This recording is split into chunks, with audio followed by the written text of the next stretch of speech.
Coaching ko ba, please? Paul Gumante. Malabas lang ako. Ano? Hoy, nakita mo nagdadasalo. Mamaya ka na lumabas.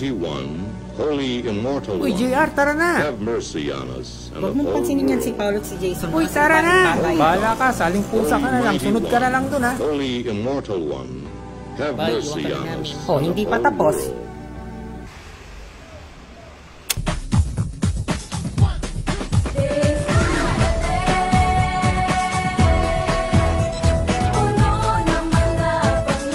Si Miss Rochelle Pangilinan.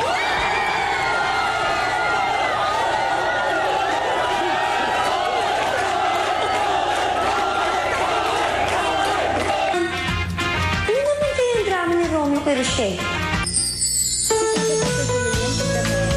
Diba meron bakanting kanto? Ay, sorry. Ang programang ito ay inihatid sa inyo ng Mercury Drug. Gising 24 oras sa mga piling lugar. Mercury Drug, tumutulong para sa kalusugan ng bayan. Wala yung tinatago mo. May sugat ka. Wala akong sugat. Wala. Gamutin natin yan. Huwag kang alis dyan.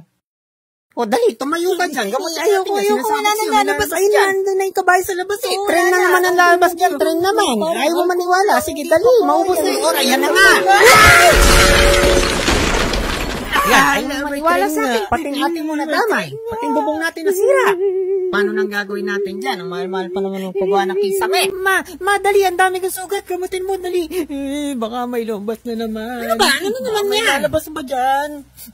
Ay, hindi ko na alam. Ang dami ko nababasa sa comment. Kotse daw lalabas. Aeroplano. Pare. Ay, hindi ko na alam.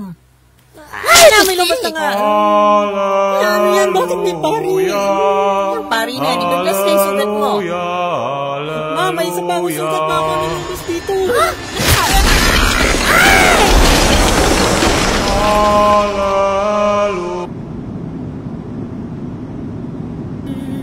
Yan, sige, labas pa. Ayaw mo sumunod sa akin talaga, labas ka ng labas, laro ka ng laro, ayaw mo na pala mo.